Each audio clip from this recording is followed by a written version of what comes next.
y vi volar por en medio del cielo a otro ángel que tenía el Evangelio eterno para predicarlo a los moradores de la tierra, a toda nación, tribu, lengua y pueblo.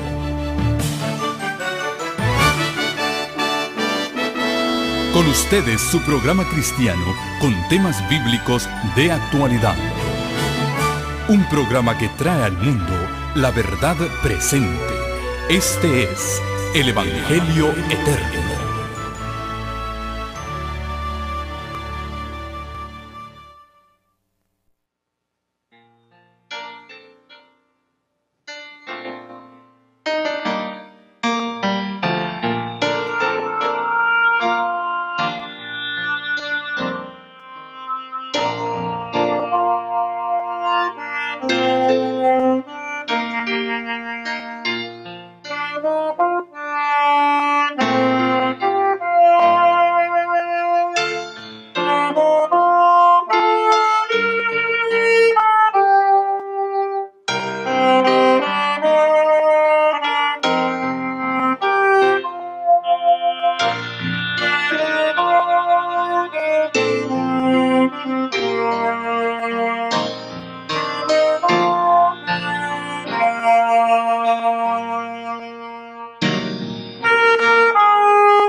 Agradecemos a Daniel por esa hermosa interpretación que él ejecutó para gloria de nuestro Dios. Abramos nuestras Biblias en lo que fue nuestra lectura bíblica del libro de Isaías en el capítulo 6. Isaías, capítulo 6. Comenzando en el versículo 1. Isaías, capítulo 6, comenzando en el versículo 1 en adelante.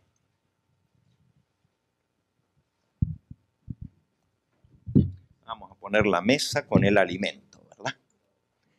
No puede faltar a la ley y al testimonio. Dice el versículo 1 de Isaías 6. En el año en que murió el rey, ¿qué rey? ¿Tienen sus Biblias?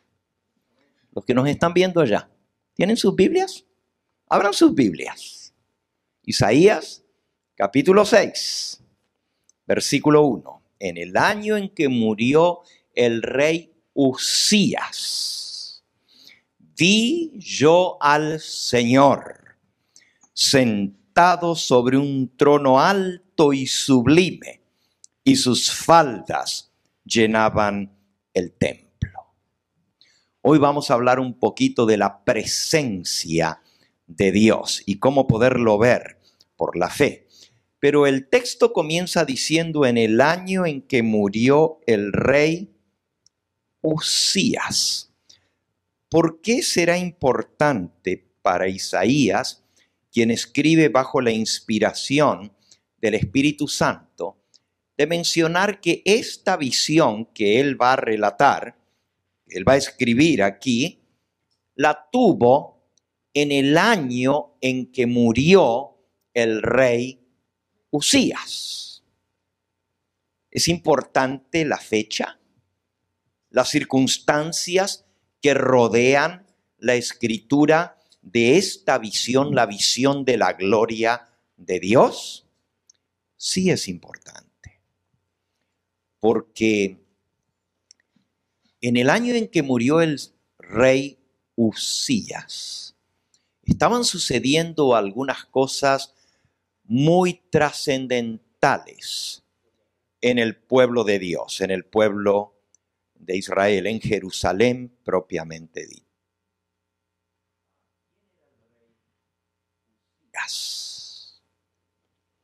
Otro nombre para el rey Uzías en la Biblia es Azarías. Tiene dos nombres, Uzías y Azarías. Lo pueden encontrar si buscan en Segunda de Reyes, capítulo 15. Segunda de Reyes, capítulo 15, está la historia del rey Uzías, de cuando él reinó. Ya vamos a ver por qué era tan trascendental el año en que murió el rey Uzías. Pero también lo vamos a comparar con Segunda de Crónicas 26. Segunda de Reyes 15 y Segunda de Crónicas 26.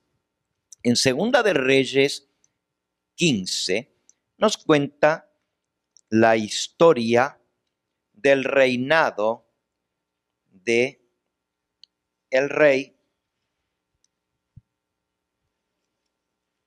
Azarías. Aquí no le llama Uzías, sino Azarías. Pero es el mismo rey Uzías, ahora lo vamos a ver. Dice, en el año 27 de Jeroboam, rey de Israel, comenzó a reinar Azarías, hijo de Amasías, rey de Judá. Ahora, el pueblo de Dios estaba dividido en dos reinos. El reino del norte, que tenía su capital en Samaria, estaba siendo gobernado por Jeroboam, y ese reino se llamaba Israel. El reino del sur, que tenía su capital en Jerusalén, es donde comenzó a reinar el rey Azarías o Usías. Así que hay dos reinos. El del norte, capital Samaria, rey Jeroboam. Y el reino del sur, capital Jerusalén, el rey ahora va a ser Usías o Azarías. El reino del norte estaba compuesto por 10 tribus. El reino del sur solamente 2 tribus. Había quedado dividido en 2 el reino de Israel. El reino del norte Israel, el reino del sur Judá. Y se llamaba Judá porque la tribu principal era la tribu de Judá, que había quedado leal a la dinastía de los descendientes del rey Salomón. En el norte, las 10 tribus habían seguido a otro rey, Jeroboam, y este rey, pues, se había rebelado contra el rey de Israel, que era un solo rey, Salomón, y su hijo era el que le tocaba reinar, pero él hizo un golpe de estado y separó las 12 tribus del norte, y él comenzó a reinar en el norte. Así los reyes del sur y del norte son paralelos. Por más de 200 años hay 2 reinos. ¿Ok? Si seguimos leyendo sobre este Azarías, dice el versículo 2, cuando comenzó a reinar era de 16 años y 52 años reinó en Jerusalén. El nombre de su madre fue Jecolías de Jerusalén. E hizo lo recto ante los ojos de Jehová conforme a todas las cosas que su padre Amasías había hecho. ¿Cuántos años reinó Azarías? 52 años. Fue el reinado más largo de todos los reyes de Jerusalén. 52 años en el trono, este rey Azarías, hijo de Jecolías y de Amasías. Sus padres, el padre se llamaba el rey Amasías y la madre la reina Jecolías. Ahora, vamos a comparar esto con Segunda de Crónicas, capítulo 26. Segunda de Crónicas, capítulo 26, y vamos a ver que es el mismo Azarías o Usías. Dice el versículo 1 del capítulo 26 de Segunda de Crónicas. Entonces todo el pueblo de Judá tomó a Usías, el cual tenía 16 años de edad. Fíjense, la misma edad, ¿ok? Y lo pusieron por rey en lugar de Amasías, su padre. Así que Amasías es el papá. No hay duda alguna que se trata del mismo. Dice el versículo 3, de 16 años era Usías cuando comenzó a reinar y 52 años reinó en Jerusalén. El nombre de su madre fue Jecolías de Jerusalén e hizo lo recto ante los ojos de Jehová conforme a todas las cosas que había hecho Amasías su padre. Así que es el mismo. Ustedes ven, el mismo es hijo de Amasías y de Jecolías, su madre, 16 años cuando comenzó a reinar y reinó 52 años. Tenía 2 nombres, ¿verdad? El nombre Usías o el nombre Azarías. Ahora, ¿por qué es importante? Si ustedes ven, dice que hizo lo bueno ante los ojos de Jehová. Podríamos decir, fue uno de los, no los mejores de los mejores reyes, pero por lo menos un buen rey. Solo que al final de su vida se enorgulleció por todo lo que había logrado, porque Dios lo bendijo. Si tuviéramos tiempo, porque nuestro estudio no es hoy sobre el rey, porque él se murió, sino vamos a leer sobre la visión que tuvo Isaías. Pero les decía que es importante entender lo que estaba pasando en ese momento. Y si leen después, cuando tengan tiempo, pueden leer Segunda de Crónicas, capítulo 26. Y ahí está todo lo que hizo Uzías. Todo el capítulo entero habla sobre él. Dios lo bendijo porque él buscó a Dios de todo corazón. Dice el versículo 5. Persistió en buscar a Dios en los días de Zacarías, entendido en visiones de Dios. En estos días buscó a Jehová y él lo prosperó. Así que el rey Uzías buscó a Dios de todo corazón en los días de Zacarías. Ahora, Zacarías escribió su libro en los días de Uzías. Solo que Zacarías fue profeta mientras estaba el rey Uzías y luego mientras estaba su hijo en el trono. Si van por un momentito al libro de Zacarías, van a encontrar algo interesante que sucedió en Judea en la época del rey Uzías. Está mencionado de paso, pero esto nos muestra que hubo una gran catástrofe en Jerusalén en los días de Uzías. Hubo una gran desgracia. Dice Zacarías capítulo 14. Zacarías 14. Versículo 5. Dice el profeta Zacarías: huiréis al valle de los montes, porque el valle de los montes llegará hasta Saal. Huiréis de la manera que huisteis por causa del terremoto en los días de Uzías, rey de Judá. Así que hubo un gran terremoto en Jerusalén en los días del rey Uzías, tan grande que la gente salió disparada huyendo. Una catástrofe terrible. Por cierto, este terremoto está mencionado en algunos documentos históricos de otros reyes de alrededor. Y también el rey Uzías está mencionado con su nombre Azarías en los registros de los reyes de Asiria. Y el terremoto que fue en Jerusalén, su epicentro, está mencionado en los registros de los reyes de Asiria. Imagínense cuán grande debe haber sido el terremoto y cuánto desastre causó, que se lo usa para datar las fechas de la antigüedad. Tantos días del terremoto. Fue grande porque se sintió en toda la región. Mucha gente murió en ese terremoto y mucha gente huyó. Se desplomó parte de la ciudad de Jerusalén. Sin embargo, el rey dio el ejemplo y buscó a Dios de todo corazón, y especialmente después de ese gran desastre, el rey volcó su corazón hacia Dios y trató de gobernar bien al pueblo.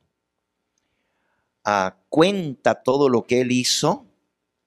Dios lo prosperó y amplió su territorio y llegó a recuperar todo el territorio que había tenido Salomón, porque Salomón fue el rey más próspero, y de todos los reyes que hubo, tanto en el norte como en el sur, Azarías o Uzías, fue el rey más próspero después de Salomón. Salomón es el más famoso, el que más tiempo, no el que más tiempo gobernó, pero el que más extendió el territorio y tuvo más poder y dominó a todos los enemigos. Salomón reinó 40 años, pero Uzías reinó, ¿cuánto? 52 años, y fueron años mayormente de paz para Jerusalén. Fueron años buenos. por el poderío que él tenía. No voy a leer todo el capítulo, pero se hicieron muchas cosas buenas durante el reinado de Usías. Su fama se extendió lejísimo. Incluso defendió la ciudad de una manera tremenda. Si se fijan en el versículo 14, dice, bueno, el 13 menciona el tremendo ejército que tenía el rey Usías. Dice, bajo la mano de estos estaba el ejército de guerra de 307.500 guerreros. ¿Ustedes saben lo que es un ejército?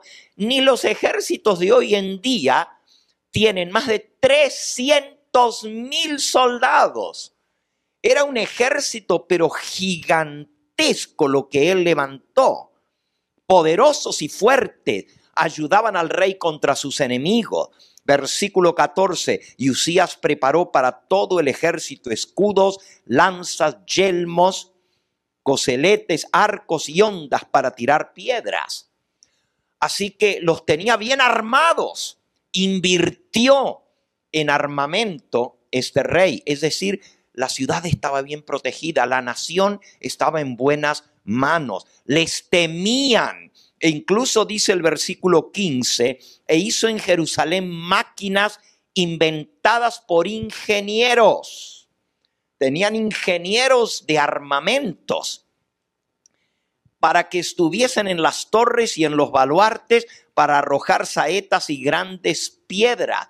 O sea, eran máquinas que les metían y tiraban. Ya no era solo con flecha, con arco, con espada, sino ahora tenían maquinaria de guerra para defenderse contra sus enemigos. Y dice, su fama se extendió lejos. ¿Pero por qué? Ahí lo dice el versículo 15 al final. Su fama se extendió lejos porque fue ayudado maravillosamente hasta hacerse poderoso. ¿Y qué quiere decir maravillosamente? ¿Quién lo ayudó? Ya lo leímos antes en el versículo 5. Él buscó a Dios de todo corazón y Dios lo prosperó.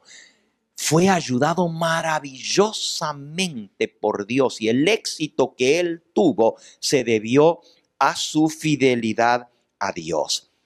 Pero miren lo que pasa, y este es el peligro que nosotros tenemos. Cuando todo va bien, cuando la nación está fuerte, cuando los enemigos la respetan, cuando creemos que estamos bien protegidos,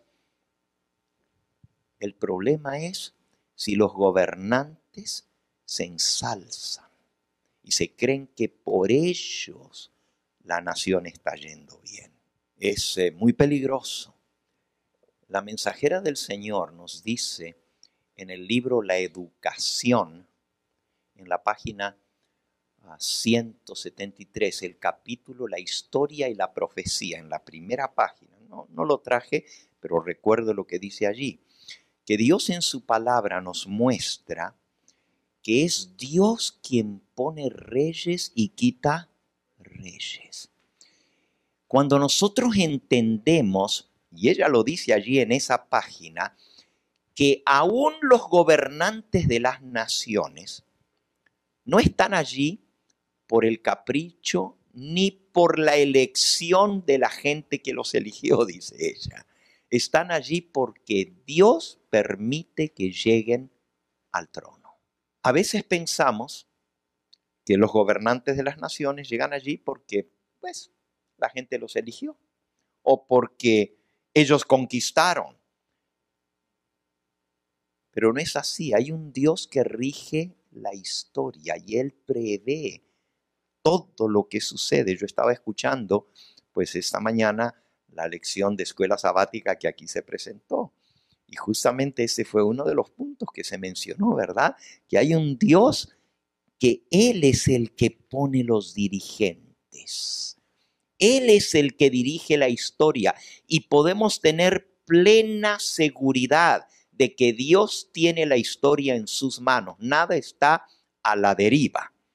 Pero miren lo que pasó con Usías. ¿Qué pasó con Usías? Después de que Dios lo prosperó, después que la nación era respetada y temida por todos los enemigos, todos le tenían miedo porque tenía un tremendo poderoso ejército y maquinaria de guerra. Sin embargo, se le subieron los humos al rey Usías. Dice el versículo 16 de Segunda de Crónicas 26. Mas cuando era ya fuerte, su corazón se enalteció para su ruina. ¿Qué le pasó? Se enalteció para su ruina. Se enorgulleció de lo que él había logrado y vio cómo todos lo respetaban y que estaban seguros en su nación, y su corazón se llenó de orgullo, pero fue para su ruina, porque se rebeló contra Jehová su Dios, entrando en el templo de Jehová para quemar incienso en el altar del incienso. No voy a seguir leyendo la historia, simplemente sepan que el rey se metió en lo que no se tenía que meter. Él pensó que como Dios lo bendecía tanto, él también podía hacer el oficio sagrado para el cual habían sido apartados los sacerdotes, los descendientes de Aarón, y se metió a quemar incienso en el templo. Otro que se llamaba igual que él era el sumo sacerdote, tenían el mismo nombre, y el sumo sacerdote se llamaba Azarías. Recuerden que este rey se llamaba Usías o Azarías, ¿verdad? Pero el sumo sacerdote Azarías le salió al encuentro en el templo con 80 sacerdotes de Jehová. Dice el versículo 17, entró tras él el sacerdote Azarías y con él 80 sacerdotes de Jehová, varones valientes. Y se pusieron contra el rey Usías y le dijeron, no te corresponde a ti, oh Usías, el quemar incienso a Jehová, sino a los sacerdotes hijos de Aarón, que son consagrados para quemarlo. Sal del santuario, porque has prevaricado y no será para gloria tuya delante de Jehová tu Dios.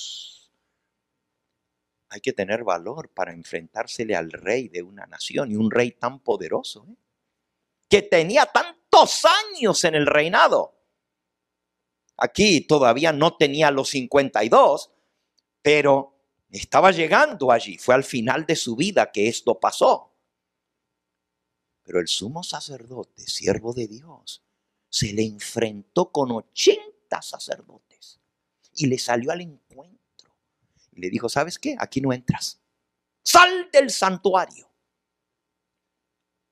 Por eso dice que eran hombres valientes estos sacerdotes. Enfrentarse al rey. La autoridad suprema que tenía en la mano de él el quitarles la vida aún. Porque esa autoridad tenían los reyes en esa época. Le dijeron, sal. Y el rey tenía el incensario en la mano y dijo, ¿qué? Yo puedo ofrecer incienso. Pero cuando extendió su mano, ¿sí saben lo que pasó, verdad? Le salió lepra en su frente. Ahí dentro del santuario le brotó la lepra. Y los sacerdotes lo vieron. Y cuando él se dio cuenta que le estaba brotando la lepra, dice, primero él se había enojado contra el sumo sacerdote, versículo 19. Entonces Usías, teniendo en la mano un incensario para ofrecer incienso, se llenó de ira. ¿Quiénes son estos para decirme a mí que yo no puedo? Y en su ira contra los sacerdotes, la lepra le brotó en la frente, delante de los sacerdotes en la casa de Jehová, junto al altar. Y le miró el sumo sacerdote Azarías y todos los sacerdotes. Y aquí que la lepra estaba en su frente. y le hicieron salir apresuradamente de aquel lugar. Pero ahora el que estaba corriendo era el rey. Y Azarías también se dio prisa a salir porque Jehová lo había herido. Y así el rey Usías fue leproso hasta el día de su muerte. Le vino la lepra y tuvieron que aislarlo completamente. Dice aquí, dormía en una casa solo, nadie con él. Le pasó como a algunos, le está pasando hoy en día, que los aíslan, los ponen en cuarentena, porque la lepra era una enfermedad contagiosa. Y dice, y fue excluido de la casa de Jehová. Y Jotam, su hijo, tuvo a cargo la casa real, gobernando al pueblo de la tierra. Así que su hijo, que tenía 25 años de edad, tuvo que hacerse cargo del reino mientras él vivió, pero él murió leproso. Ahora, lo que estamos leyendo en Isaías pasa exactamente el año en que muere el rey Usías. Y Jotam, su hijo, llega al trono. Pero, ¿por qué es importante esto? Cuando nosotros descubrimos lo que Isaías estaba pensando, porque vean qué interesante. Si ahora volvemos a la historia de Isaías, o al capítulo 6 de Isaías, descubrimos que Isaías va a tener una visión del Señor. Y que en medio de esa visión, impresionante lo que él vio, impresionante, Dios lo llama. Y Dios dice, ¿a quién enviaré y quién irá por nosotros? Eso dice el versículo 8. Después dice Isaías, oí la voz del Señor que decía, ¿a quién enviaré y quién irá por nosotros? Y yo respondí, heme aquí, envíame a mí. Ahora, en el capítulo 6 del libro de Isaías aparece el llamado a Isaías. ¿Qué pasó con los 5 capítulos anteriores? A ver si me explico.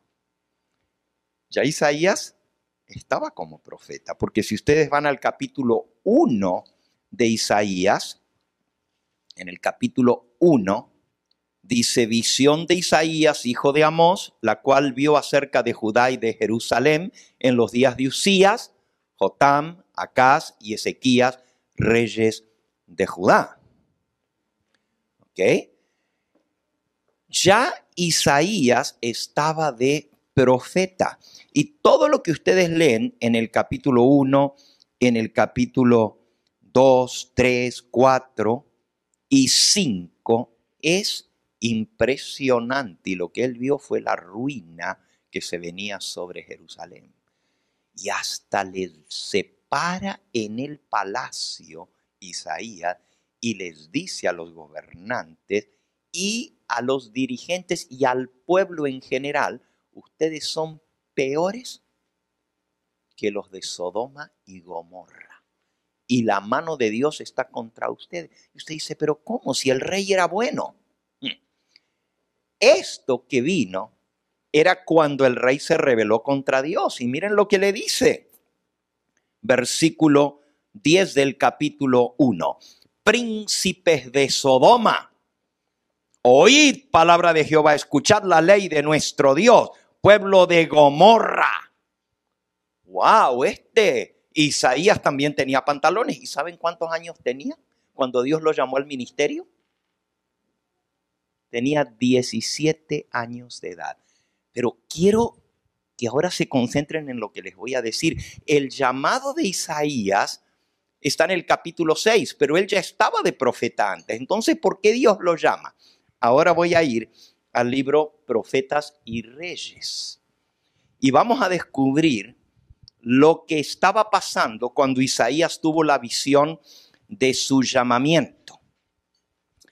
Y eso está en el capítulo El llamamiento de Isaías, capítulo 25 de Profetas y Reyes. Dice así: el largo reinado de Uzías, también llamado Azarías, dice Elena de White, en la tierra de Judá y de Benjamín fue caracterizado por una prosperidad mayor que la conocida bajo cualquier otro gobernante desde la muerte de Salomón. Ya les dije, este fue el mayor rey, Azarías o Uzías, desde la época de Salomón. No había habido ni hubo otro rey tan próspero y que gobernó tanto tiempo y con tanta fama. Solo se le acerca Salomón. Durante muchos años, 52, el rey gobernó. La mayoría de su tiempo lo gobernó con discreción y obediencia. Gracias a la bendición del cielo, sus ejércitos recobraron parte del territorio que se había perdido en los años anteriores. Se reedificaron y fortificaron ciudades y quedó muy fortalecida la posición de la nación entre los pueblos circundantes. El comercio revivió y afluyeron a Jerusalén las riquezas de las naciones. La fama de Uzías se extendió lejos porque fue ayudado maravillosamente por Jehová hasta hacerse fuerte. Sin embargo, y ahora viene lo triste, la prosperidad material de la nación no fue acompañada por el correspondiente reavivamiento espiritual entre el pueblo de Dios. Y ahora vamos a entender lo que pasó con Isaías. ¿Saben ustedes que Isaías había renunciado al llamamiento de ser profeta de Dios? ¿Saben que se había apartado y había dicho no más? Y por eso Dios lo tuvo que volver a llamar otra vez. Ahorita lo vamos a ver, cuando le dio esta visión. Dice, los servicios del templo continuaban como siempre, y las multitudes se congregaban para adorar al Dios viviente. Pero era todo una rutina exterior. Cuando todo va bien, cuando hay prosperidad, aún el pueblo de Dios tiene libertad de ir al templo y adorar a Dios, pero es una rutina. El orgullo y el formalismo llegaron a reemplazar gradualmente la humildad y la sinceridad. Acerca de Uzías mismo hayamos escrito: cuando se hizo grande y fuerte, su corazón se enalteció hasta corromperse, porque se rebeló contra Jehová su Dios. El pecado que tuvo resultados tan desastrosos para Uzías fue un acto de presunción, pero tan solo reflejaba, dice Elena de White, lo mismo que estaba haciendo el pueblo. Tal el dirigente, tal el pueblo. Así como la prosperidad y que todo estaba yendo bien, hicieron que el rey se enalteciera. El pueblo estaba igualito que el rey. Y el rey es solamente un ejemplo de lo que era el pueblo. Dios no excusa el pecado de presunción. Y lo castigó en el rey duramente para mostrar cuál iba a ser el resultado del pueblo si seguían la misma presunción. Los años finales de su reinado atrajeron el juicio del cielo sobre él, y el juicio del cielo se acercaba sobre toda la nación. Dios no hace acepción de personas. La persona que hace algo con mano altiva, así al natural como el extranjero, a Jehová injuria, la tal persona será cortada de en medio de su pueblo. El castigo que cayó sobre Uzías, que quedó leproso y lo tuvieron que aislar, vivir solo en una casa. No se atrevían ni a llevarle la comida en persona por medio del contagio. Los siervos le ponían la comida en la puerta de la casa donde él vivía y se iban. Y cuando estaban lejos, entonces salía el rey a recoger la comida, del terror que tenía la gente de infectarse con esa terrible enfermedad, la lepra. Cuando esto pasó, su hijo escarmentó. Dice aquí, el castigo que cayó sobre Uzías pareció ejercer una influencia refrenadora sobre su hijo. Joatam se llamaba. Este puso las barbas en remojo.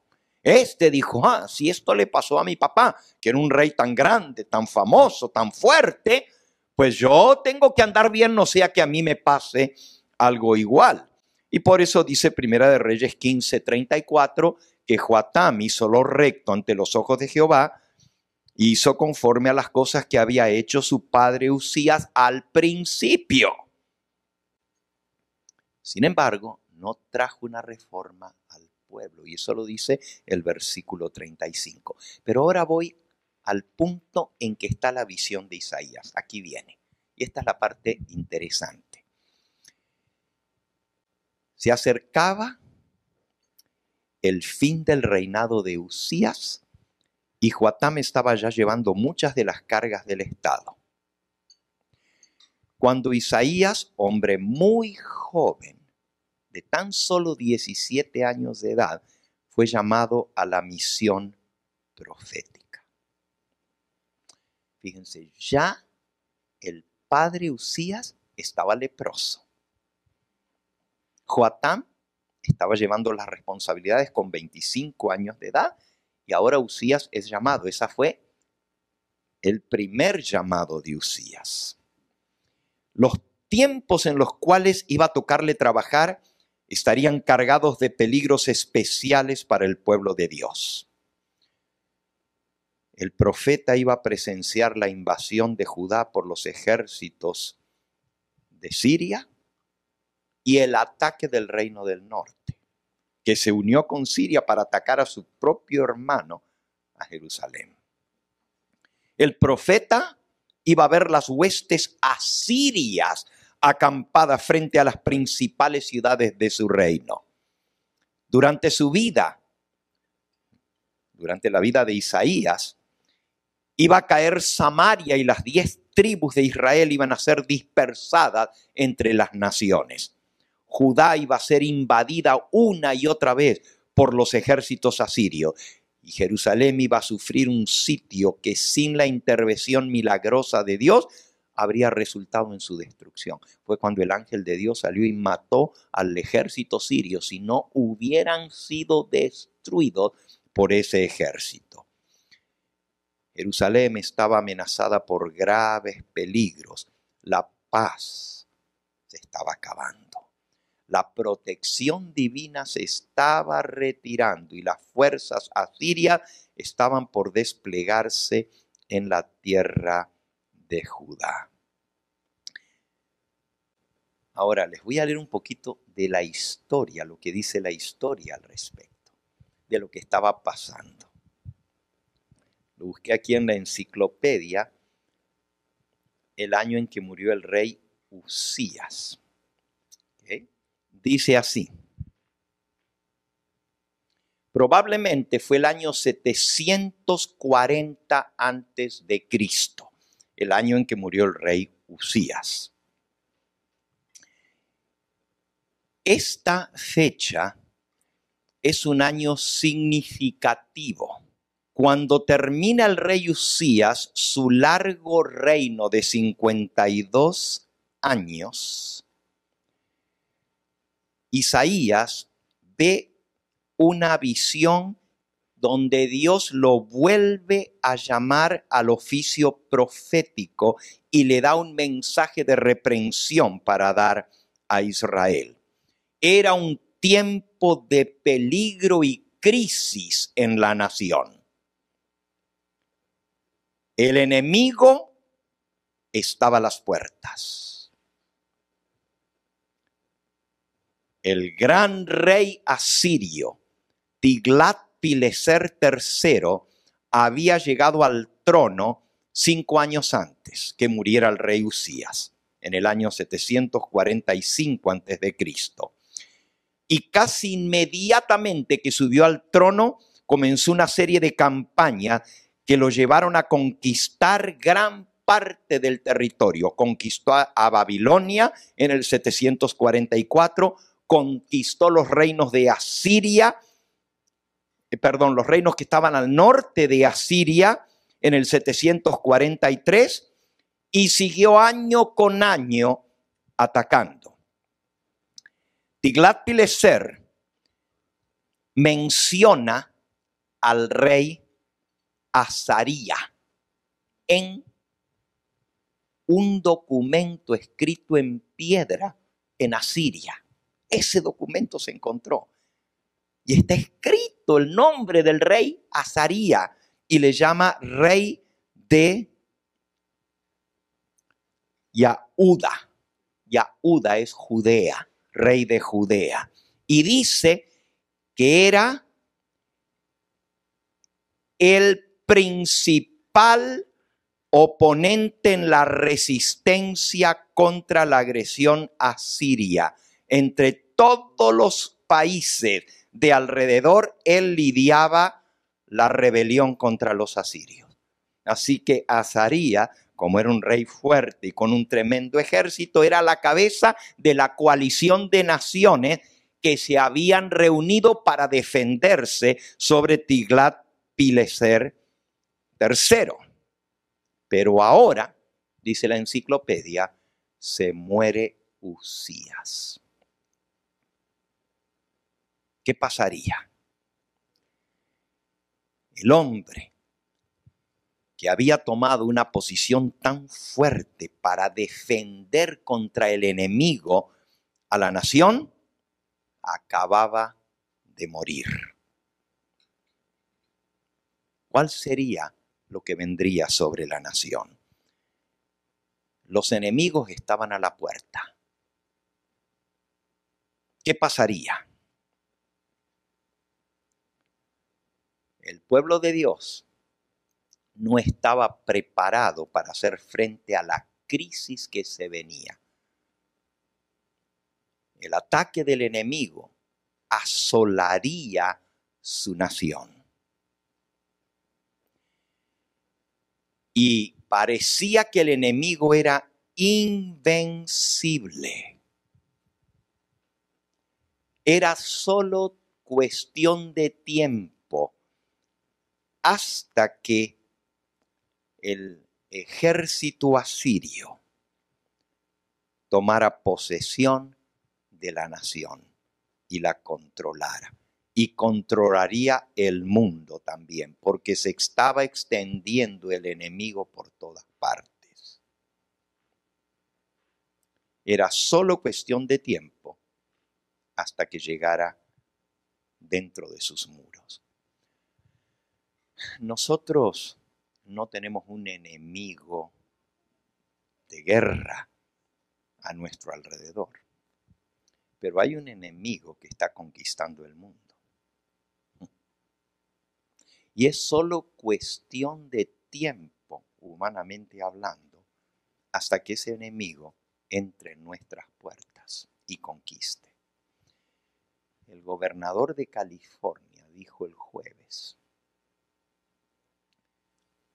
y la verdad que alarmó. Todos los medios de comunicación no podían creer lo que él estaba diciendo. Newsom es el gobernador de California, dijo que si no se tomaban las medidas extremas que él tomó el jueves por la tarde, de cerrar todo, es decir, lockdown, así se llama, lockdown. Nadie puede salir. Él dijo que más de la mitad de la población de California sería infectada por el virus. Él dijo más de 25 millones de personas pudieran estar afectados por el virus en California, de los 40 millones de habitantes que tiene California, 42 millones. Por eso las medidas extremas que él tomó este jueves. El futuro parece incierto. Parece que no sabemos lo que viene. Pero el enemigo está a las puertas. Parece que el desastre se acerca. Repito, el enemigo que nos ataca a nosotros no es un enemigo de un ejército, pero es peor. Porque a lo menos el enemigo del ejército, si fuera un ejército enemigo, pues se levanta otro ejército y se lo ataca. Pero este enemigo es más peligroso, porque no lo podemos ver. Yo no necesito contarles historias a ustedes de lo que está pasando, porque las cosas son graves. Son graves. Y sin embargo, Dios le dio una visión a Isaías en medio de esa circunstancia tan difícil. Fíjense lo que dice aquí. Ahora voy directamente al momento en que Isaías tuvo la visión del capítulo 6. Dice, la perspectiva era particularmente desalentadora. El enemigo estaba a las puertas, amenazando invadir. Pero el enemigo estaba también por dentro. Las condiciones espirituales del pueblo no estaban preparadas para lo que vendría. Ese era el problema más grave. No estaba el pueblo de Dios preparado para hacer frente a la crisis que venía. Había hombres que en su deseo de ganancias iban añadiendo una casa a otra, un campo a otro. Todo esto lo pueden leer en los primeros 5 capítulos de Isaías. La justicia se pervertía. No se manifestaba compasión hacia los pobres. Había hasta magistrados cuyo deber era proteger a los indefensos y ahí hacían oídos sordos a los clamores de los pobres y menesterosos, de las viudas y de los huérfanos. En tiempos de Isaías, la idolatría misma ya no provocaba sorpresa. Las prácticas inicuas habían llegado a prevalecer de tal manera en medio del pueblo de Dios que muy pocos permanecían fieles a Dios. Y los pocos estaban a punto de ceder al desaliento y la desesperación. Parecía que el propósito de Dios para Israel estuviera por fracasar y que la nación rebelde habría de sufrir una suerte similar a la de Sodoma y Gomorra. Frente a tales condiciones es cuando Dios le da la visión del capítulo 6 a Isaías.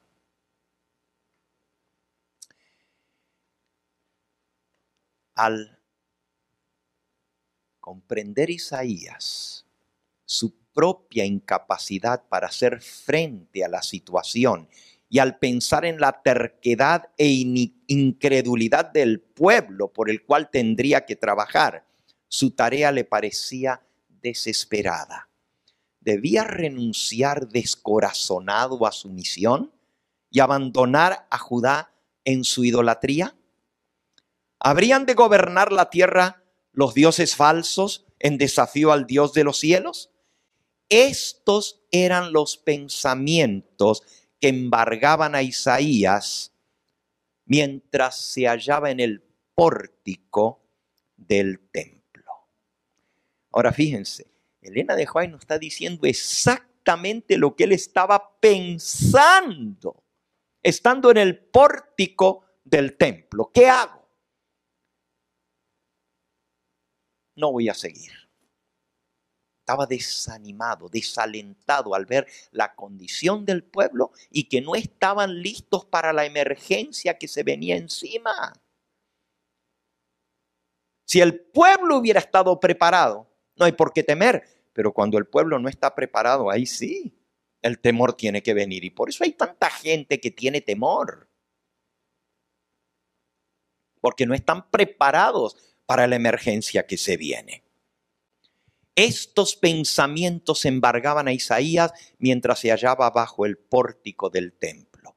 De repente, la puerta del velo interior del templo pareció retraerse.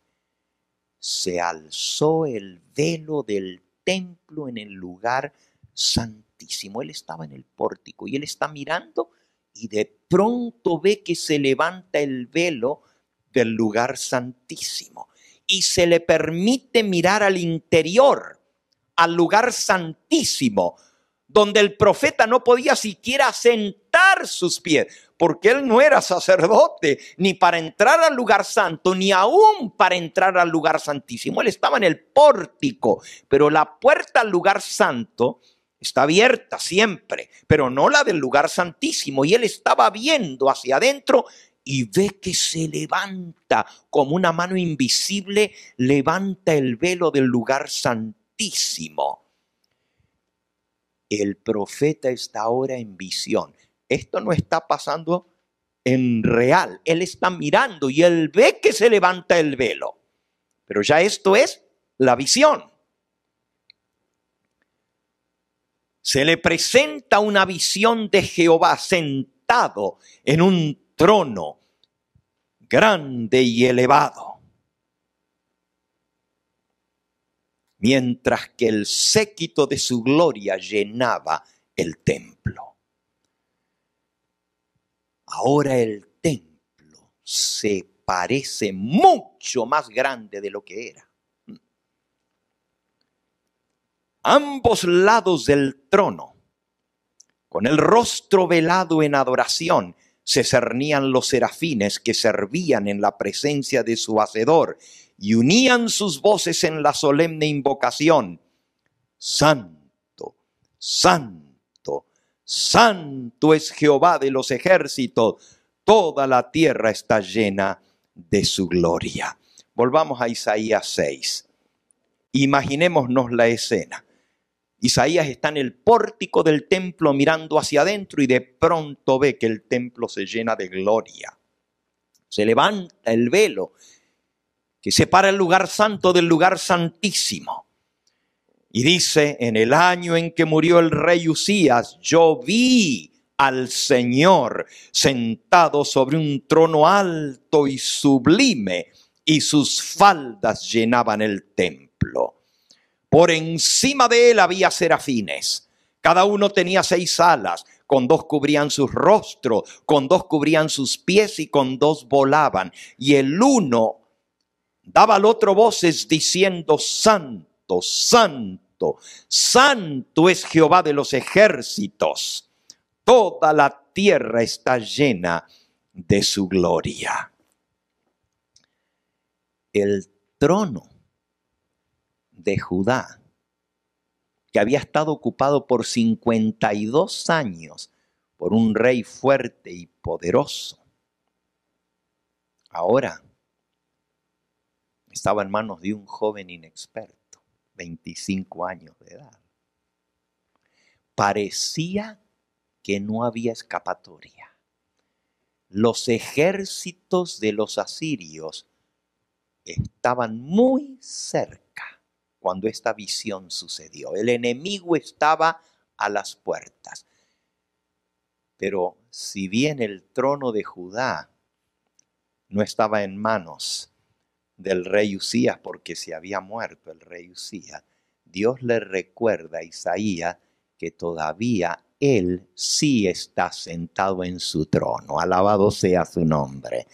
Yo quiero dejarles saber, hermanos, que no importa lo que esté sucediendo ni venga, todavía tenemos un Dios que está sentado en el trono del universo. Y no hay por qué temer, porque ese Dios que rige los asuntos de este mundo, Él todavía está en el trono. Y el hecho de que Dios está en el trono para mí significa que no hay nada que pueda acontecer ni acaecer a sus hijos que no esté bajo el control del Todopoderoso. No importa lo que venga, Dios está en su trono. ¿Por qué vamos a temer? ¿Por qué vamos a tener pánico si todavía Jehová está sentado en su trono? Dice el apóstol Pablo en Romanos, en el capítulo 8, Romanos 8, dice el versículo 28, y sabemos que a los que aman a Dios, todas las cosas les ayudan ¿a qué? A bien. Esto es, a los que conforme a su propósito son llamados.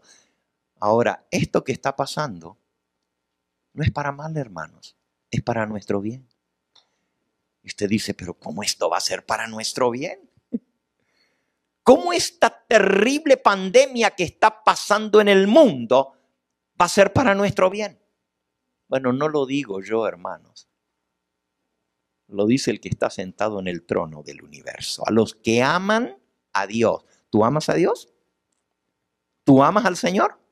Entonces, esto que está pasando, para los que aman a Dios, nos va a ayudar para nuestro bien. Démosle gloria, démosle gracia a Dios por lo que está pasando, porque quizás esta era la única manera de que nosotros despertáramos, de que nosotros hiciéramos una pausa en nuestra vida para ver cuáles son realmente nuestros valores y dónde estamos parados espiritualmente. En momentos como estos es cuando Dios nos llama a la reflexión. Dios nos llama a tomar en serio las cosas. Los que aman a Dios, todo le ayuda para bien. Porque a los que antes conoció, también los predestinó para que fuesen hechos conforme a la imagen de su Hijo, para que Él sea el primogénito entre muchos hermanos. Y a los que predestinó, versículo 30, a estos también llamó. Y a los que llamó, a estos también justificó. Y a los que justificó, a estos también glorificó. Hermanos, no solo somos llamados. ¿Tú has aceptado el llamado del Señor en tu vida? Si tú le has aceptado, entonces tú tienes que saber que Él también te justificó, que Él te perdonó, que Él te santifica y que Él también es quien ha de glorificarte, porque eso está en las manos de Dios. Y si Él te llamó, Él no pierde tiempo con material inservible. Si Él te llamó, es porque Él tiene un gran propósito para su vida. Aquellos que conforme a su propósito son llamados. ¿Y cuál es el propósito de Dios? Tu justificación, mi santificación y la tuya, y la glorificación de todos nosotros. Ese es el propósito que Dios tiene, que lleguemos a ser para gloria y honra de su nombre. Y nosotros decimos, sí, cuando venga el Señor, todos vamos a ser glorificados. Amén. Pero Él quiere glorificarnos ahora en medio de esta crisis. El que te llamó, te lo digo como se lo dijo el tío de la reina Esther a su sobrina Esther. Mardoqueo le dijo, ¿quién sabe si para esta hora no ha sido llamado o llamada? Dios te ha escogido. Desde antes te predestinó para que seas no solo justificado y santificado, sino también glorificado. Y Dios se va a glorificar en ti en medio de esta crisis. Dice aquí, ¿qué pues diremos a esto? Si Dios es por nosotros, ¿quién contra nosotros? El que no escatimó ni siquiera a su propio Hijo, sino que lo entregó por todos nosotros, ¿cómo no nos dará también con Él todas las cosas? ¿Quién acusará a los escogidos de Dios? Él es el que justifica. ¿Quién nos condenará? Cristo es el que murió. Aún más, el que también resucitó y el que además está a la diestra de Dios y el que también intercede por nosotros. El que está sentado en el trono del universo tiene a su lado a su Hijo, quien intercede por nosotros. ¿Quién nos separará del amor de Cristo? ¿Tribulación? ¿Angustia? ¿Persecución? ¿Hambre? ¿Desnudez? ¿Peligro? ¿Guerra o espada? Antes, en todas estas cosas, somos más que vencedores por medio de aquel que nos amó. Por lo cual estoy seguro, dice Pablo, de que ni la muerte, ni la vida, ni ángeles, ni principados, ni potestades, ni lo presente, ni lo porvenir, ni lo alto, ni lo profundo, ni ninguna otra cosa creada nos podrá separar del amor de Dios que es en Cristo Jesús, nuestro Salvador. ¿Por qué temer, hermanos? ¿Por qué preocuparnos si nuestra vida está en las manos del Todopoderoso? Y no solamente con lo que está pasando en el mundo ahora, cada momento de nuestra vida está en las manos del Señor. Si tú estás enfermo, es para gloria de Dios. A menos que sea por presunción o orgullo como el rey Usías, que le vino la enfermedad por desobediencia. Pero aún de eso hay solución si nos arrepentimos. Y el Señor está dispuesto a perdonarnos y a limpiarnos de todo efecto de nuestro pecado si con corazón arrepentido nos acercamos a Él. No importa lo que esté pasando en tu vida, puedes acercarte a Dios en plena confianza, porque dice aquí que aquel que murió y resucitó está a la diestra de Dios e intercede por nosotros. Nuestra vida está en las manos del Todopoderoso. Confiemos en Él. Todavía Dios está sentado en su trono. La próxima vez que les predique, vamos a seguir con la visión de Isaías, porque solo llegamos al comienzo. Solo llegamos a hablar un poquito de lo que él vio, y Dios le mostró esa visión para que él se acordara de que si bien las cosas de este mundo y a nuestro alrededor pueden estar difíciles, pueden estar caóticas, pueden estar en medio de gran peligro y de gran tribulación, como lo estaba en ese momento el reino de Judá. Y no se crean, eventualmente vino la destrucción.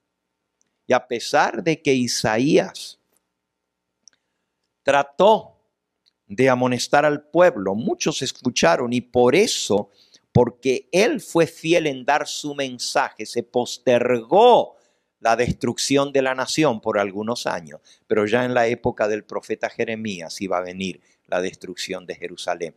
Pero a Isaías le tocó ver la deportación de las 10 tribus del norte. Él fue testigo presencial de cómo fueron invadidos por el enemigo.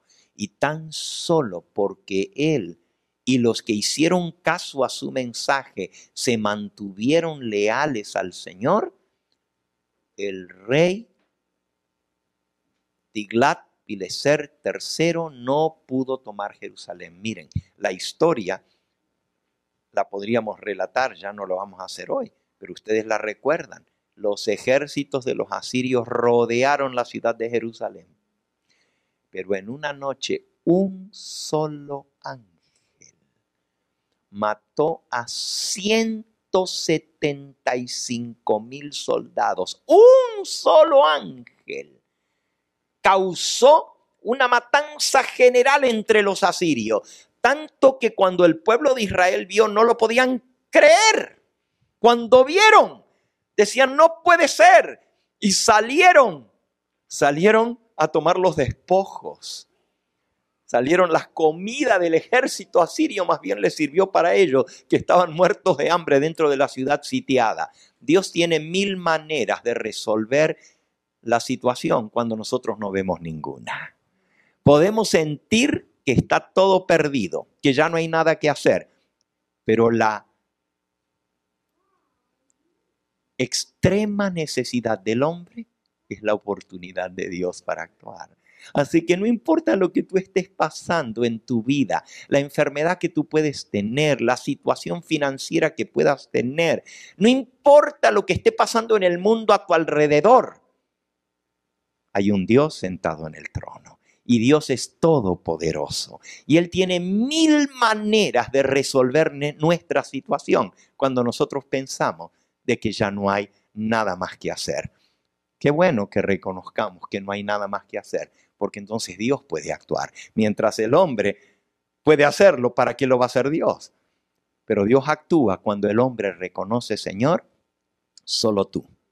Y cuando llegamos a esa conclusión, y por eso es tan importante lo que vio Isaías, porque Isaías sentía que la nación no estaba preparada.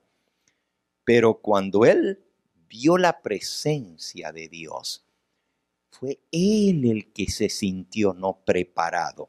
Y termino de leer el pasaje. Con esto vamos a terminar hoy, pero en el próximo sermón vamos a seguir con esta visión. Dice, versículo 5. Entonces dije, después de que vio al Señor, entonces dije, ¡ay de mí, que soy muerto! Porque siendo hombre inmundo de labios y habitando en medio de un pueblo que tiene labios inmundos, han visto mis ojos al Rey, Jehová de los ejércitos. Y voló hacia mí uno de los serafines, teniendo en su mano un carbón encendido tomado del altar con unas tenazas. Y tocando con él sobre mi boca, dijo, he aquí que esto tocó tus labios, es quitada tu culpa y limpio tu pecado. Y después oí la voz del Señor que decía, ¿a quién enviaré? ¿Quién irá por nosotros? Y entonces respondí yo, heme aquí, envíame a mí. Antes de que el Señor nos pueda usar para hacer su obra, su cometido y su propósito, tenemos que ser limpios de nuestro pecado. Tenemos que reconocer que somos hombres muertos. Si no fuera por la misericordia de Dios, todos estaríamos consumidos. Es la misericordia de Dios que nos tiene todavía con vida. Su mano protectora que todavía está sobre nosotros. Y Él ha prometido que si nosotros con corazón humilde, en lugar de decir, yo estoy bien porque a mí no me dio el virus todavía, en vez de decir eso, debemos decir, Señor, soy hombre muerto. Soy pecador. Y lo que venga lo merezco. Pero confío en tu misericordia. Y por la fe tenemos que ver cómo el Señor toma el carbón encendido de su altar. Esta es la intercesión de Cristo. Él es el que toma los carbones del altar. Búsquenlo en el libro de Apocalipsis. en el capítulo 8, Apocalipsis capítulo 8, dice en el versículo 3, otro ángel vino entonces y se paró ante el altar con un incensario de oro, y se le dio mucho incienso para añadirlo a las oraciones de todos los santos sobre el altar de oro que estaba delante del trono. Y de la presencia del ángel subió a la presencia de Dios. De la mano del ángel subió a la presencia de Dios el humo del incienso con las oraciones de todos los santos. Y el ángel tomó el incensario y lo llenó del fuego del altar y lo arrojó a la tierra, y hubo truenos, voces y relámpagos y un gran terremoto. Y luego comienza la descripción de las 7 trompetas. El que toma el fuego del altar en su mano es Cristo. Pero el mismo fuego que sirve de juicio sobre el mundo, porque si vamos por un momentito a Ezequiel, en el capítulo 10, cuenta cómo el ángel toma con su mano los carbones de fuego encendidos. Ezequiel capítulo 10 dice el versículo 2, y habló al varón vestido de lino y le dijo, entra en medio de las ruedas debajo de los querubines y llena tus manos de carbones encendidos de entre los querubines y espárcelos sobre la tierra. Así que Jesús, nuestro intercesor, muy pronto se va a llenar sus manos de los carbones encendidos para tirarlos sobre la tierra, juicio sobre las naciones. Pero ese mismo que toma el carbón encendido y lo arroja sobre la tierra, es el mismo que con cuidado toma el carbón del altar de su intercesión y lo coloca sobre nuestros labios para quitar nuestro pecado y limpiar nuestra rebelión. Si nosotros arrepentidos venimos a Él. Este es el momento de buscar al Señor. Este es el momento de buscarle como nunca antes. Este es el momento de decirle, Señor, a tu misericordia estoy, soy pecador, como dijo Isaías. Isaías sabía que el pueblo estaba mal, pero él estaba tratando de hacer lo correcto y el pueblo no quería escuchar. Pero cuando él vio la presencia de Dios, se sintió lo que él realmente era. El próximo sermón que voy a hablar, voy a mostrar por qué Isaías dijo, soy hombre muerto. Porque soy hombre de labios inmundos y moro en medio de un pueblo también de labios inmundos, y han visto mis ojos al Rey, Jehová de los ejércitos. Cuando tú tengas una visión de Jehová, cuando le puedas ver en toda su gloria, te vas a sentir como Isaías, soy hombre muerto. La santidad de Dios nos hace ver lo que nosotros realmente somos. Cuando nos sentimos que estamos bien es porque no hemos visto la presencia de Dios, porque no nos hemos allegado a Él. Todo aquel que reconoce la presencia divina, reconoce su pecado. Fue Job el que dijo, de oídas te había oído, mas ahora mis ojos te ven, y por tanto me arrepiento en polvo y ceniza. Cuando Job vio la presencia de Dios, se sintió lo que realmente era. Cuando Isaías vio al Rey Jehová de los ejércitos, dijo, soy hombre muerto. Cuando Pedro se dio cuenta que estaba en la presencia del Todopoderoso, cuando vio la pesca milagrosa, dejó las redes a un lado y se tiró a los pies de Jesús y dijo, apártate de mí, Señor, que soy hombre pecador. Esa es la reacción del verdadero Hijo de Dios cuando siente la presencia del Todopoderoso, cuando la percibe. Y muchos de nosotros somos como el pueblo de Israel, seguimos la rutina, vamos a las iglesias por rutina. Cantamos, oramos, pero no sentimos la presencia realmente del Todopoderoso. Si sintiéramos su presencia, cuán diferente sería nuestra adoración delante del Señor. Con cuánta reverencia estuviéramos ante su presencia. Hermano y hermana que me escuchas, yo sé que quizás tú no estás hoy en un templo. Y tú dices, bueno, pues no puedo adorar en una iglesia. Aquí estoy en mi casa. Pero es mi casa. Acuérdate, el lugar donde tú te acercas a Dios para adorarle en su santo sábado es casa de Dios y puerta del cielo. Ojalá que estos días, los que sean que no podamos reunirnos en nuestras iglesias para adorar al Señor, apartemos un lugarcito en nuestro hogar y que eso llegue a ser casa de Dios y puerta del cielo. Pero que no lo hagamos livianamente. Voy a ver el televisor, me voy a tirar tranquilamente con mis pies arriba del sillón y a mirar la televisión. Total, pues aquí puedo escuchar tranquilito, acostado en mi sillón, el sermón que está dando el pastor Gambetta. Ojalá que, siendo que no hemos podido reunirnos en las iglesias, en el lugar donde estemos, adoremos al Señor, sintamos su presencia. De nada sirve quedarme en mi casa si no voy a adorar al Señor en su santo templo. Y recuerden, donde están 2 o 3, dijo Jesús, reunidos en mi nombre, yo estoy en medio de ellos. Y es la presencia del Señor lo que santifica ese lugar. Dice la mensajera del Señor. Déjenme leerles aquí la cita.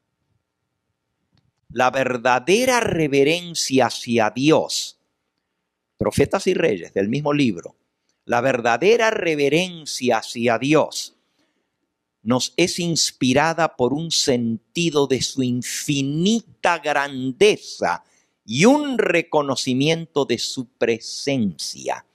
Este sentido del invisible debe impresionar profundamente todo corazón. La presencia de Dios es el que hace tanto el lugar como la hora del culto que sean sagrados. Así que no importa donde tú estés, es el momento y el lugar donde estás, lo hace sagrado la presencia de Dios. Pero si nosotros no percibimos esa presencia de Dios, lo vamos a tomar, bueno, pues hoy estoy en mi casa. Hoy me acuesto en la cama y calentito aquí voy a ver el televisor. Y déjame decirte, el Señor quiere que le adoremos en su santo sábado. Donde quiera que estemos, debemos tener el reconocimiento de su presencia. Santo y temible es su nombre, sigue diciendo Profetas y Reyes. Santo y temible es su nombre, Salmo 111, 9. Los ángeles se velan el rostro. ¿Notaron lo que leímos en Isaías? Los serafines tienen 6 alas. Con 2 cubren sus rostros, con 2 cubren sus pies y con los otros 2 volaban. En la presencia del Todopoderoso se cubren su rostro, se cubren sus pies. Con qué reverencia debieran pronunciarlo nuestros labios, puesto que somos seres caídos y pecaminosos. Debemos caer ante su presencia y decir con Isaías: soy hombre muerto, porque siendo hombre de labios inmundos y habitando en medio de un pueblo de labios inmundos, han visto mis ojos a Jehová, el Rey de los ejércitos. Y al reconocer su presencia tendremos reverencia, tendremos santidad y le adoraremos en la hermosura de su santidad. No importa dónde estemos, este es el momento para reunir a tu familia en tu casa, para traer a tus hijos en tu torno, Y si tú eres un abuelito, una abuelita, para reunir a tus nietos, para enseñarles lo que tú sabes. Porque ahorita todo el mundo está dispuesto a escuchar, porque casi toda la gente está aterrorizada y con miedo y te van a escuchar. Háblales de que hay un Dios que está sentado en su trono y Él es el único que nos puede proteger en este tiempo. Pasa a ellos tu fe.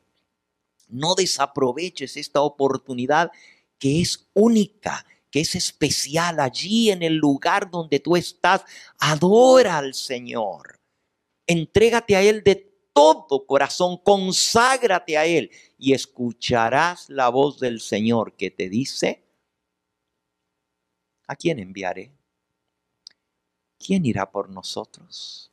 Y respóndele al Señor: heme aquí, envíame a mí. El Señor te quiere usar para ser glorificado Él en medio de esta tribulación, en medio de esta situación tan difícil. El nombre de Dios será glorificado en tu vida, porque Él te envía a ayudar a aquel que lo necesita. Vamos a pedirle al Señor que Él haga su obra en nosotros, que Él nos dé su Espíritu Santo, para que de todo corazón podamos no solo adorarle, reconociendo que somos pecadores y es solo por su misericordia que estamos en pie, pero poder responder al llamado: heme aquí, Señor, envíame a mí. Vamos a concluir en esta hora con el himno número 264. Padre, a tus pies me postro. Himno número 264 en el himnario antiguo. Padre, a tus pies me postro. Y ese himno, sí, es el 250 en el himnario nuevo, 250. Y en ese himno le vamos a pedir de todo corazón al Señor: pon tu espíritu en mi alma, hazme lo que ser debiera, hazme puro en todo, libre del pecado, pon tu espíritu en mí.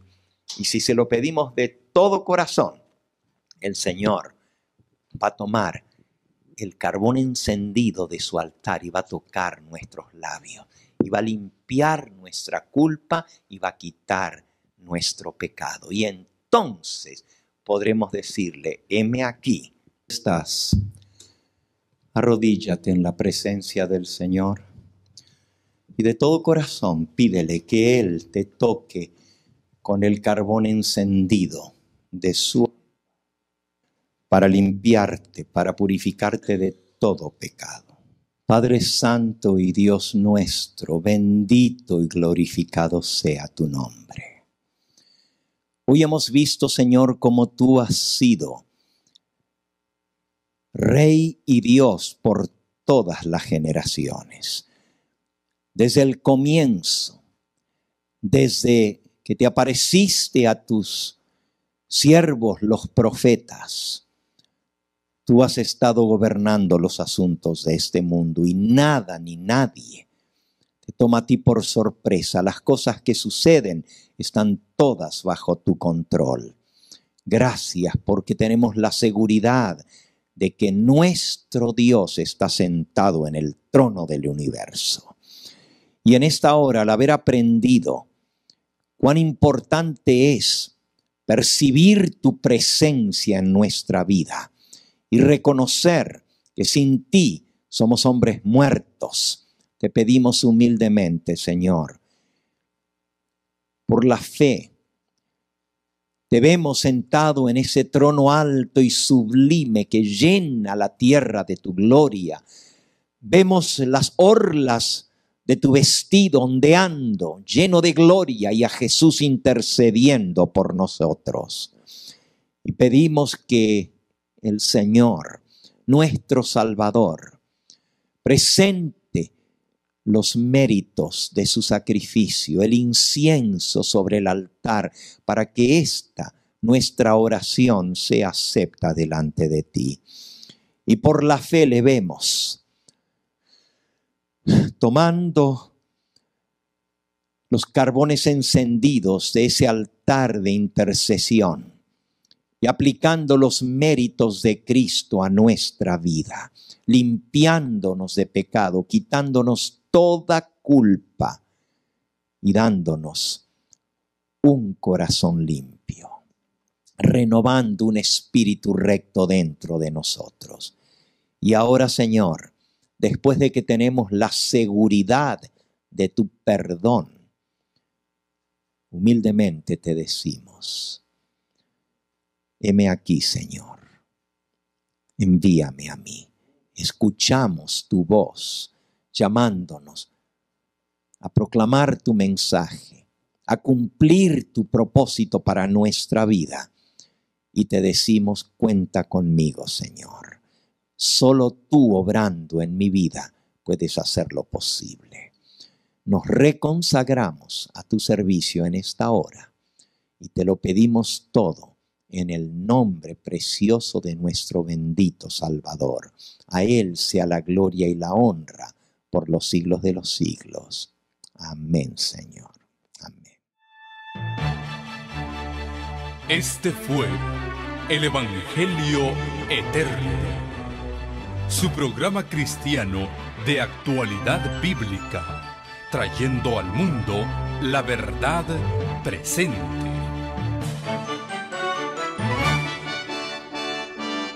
Y vi volar por en medio del cielo a otro ángel que tenía el Evangelio Eterno, para predicarlo a los moradores de la tierra, a toda nación, tribu, lengua y pueblo.